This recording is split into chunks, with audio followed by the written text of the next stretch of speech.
Et bienvenue sur France 24, c'est l'heure de la revue de presse internationale avec Lise Barcellini. Bonjour Lise. Bonjour Mariam. Alors on commence par ces émeutes de Londres dont on parle beaucoup dans nos éditions et c'est sans surprise à la une des médias britanniques. Oui, je vous propose tout d'abord la une de The Guardian.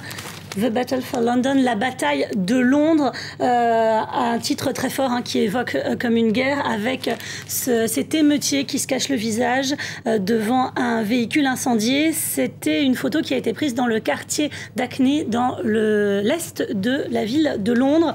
Même tonalité très forte en une de The Independent aujourd'hui, journal classé à gauche, la loi de la foule en titre avec pareil cette voiture en feu et cet émeutier. Alors justement, on s'interroge comment la foule a pu devenir si violente. C'est l'objet justement d'une chronique dans The Independent. Oui, c'est la question que pose un sociologue qui est sociologue à l'université de Liverpool. Il s'appelle Clifford Scott. Il se demande comment ce qui était au départ un rassemblement pacifique a donné lieu à ces émeutes violentes et à ces destructions, surtout à ces destructions à une telle ampleur. Il est spécialiste des mouvements de foule et il nous explique qu'on aurait tort de penser que c'est de l'irrationalité des masses.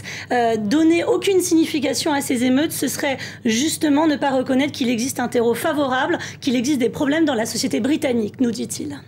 Comment ces émeutes ont eu lieu? Enfin, finalement, elles n'étaient pas si inattendues que cela. C'est en tout cas l'analyse du Guardian. Oui, c'est l'analyse d'un community manager de Tottenham qui signe une chronique aujourd'hui dans le journal The Guardian. Il s'appelle Stafford Scott et il nous explique qu'il n'est pas étonné par ces émeutes, qui avaient beaucoup de signes avant-coureurs. Le titre parle de lui-même. Regardez, si vous êtes surpris par ces émeutes, c'est que vous aviez les yeux fermés, nous dit-il. Il connaît bien les jeunes du quartier de Tottenham. Il nous dit qu'il connaît aussi bien la police.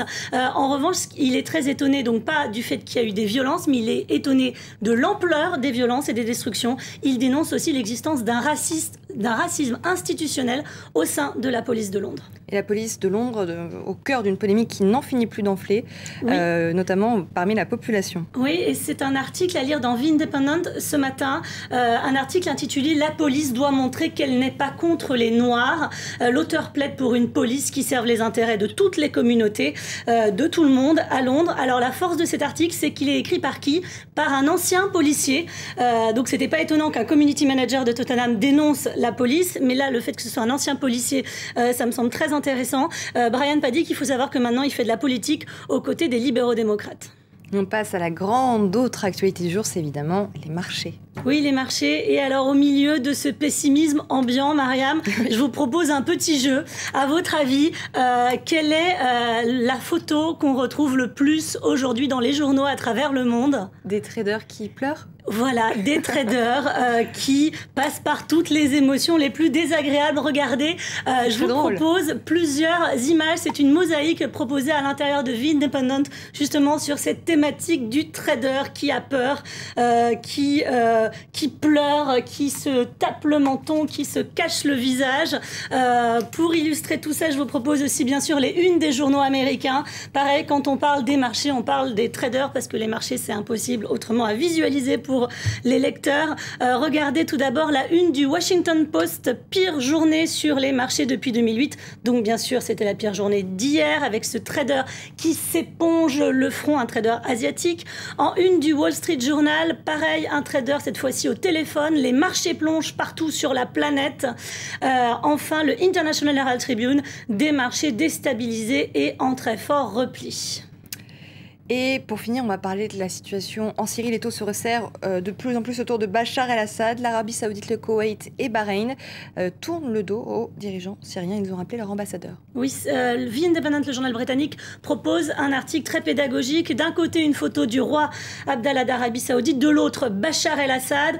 Et on voit les pays qui exercent une pression diplomatique sur Damas en ce moment, les États-Unis, mais aussi la Ligue arabe, les frères musulmans. De l'autre, les soutiens qui restent à Bachar el-Assad, notamment l'Iran et le Hezbollah. La Syrie qui est devenue un enjeu régional, rappelle Le Figaro dans son édito, qui estime qu'on est à un tournant. Le fait que les monarchies du Golfe tournent le dos à Bachar el-Assad alors qu'elles sont loin d'être des adeptes de la révolution, eh bien c'est qu'elles font le pari en faveur d'un réalignement régional, nous dit Le Figaro.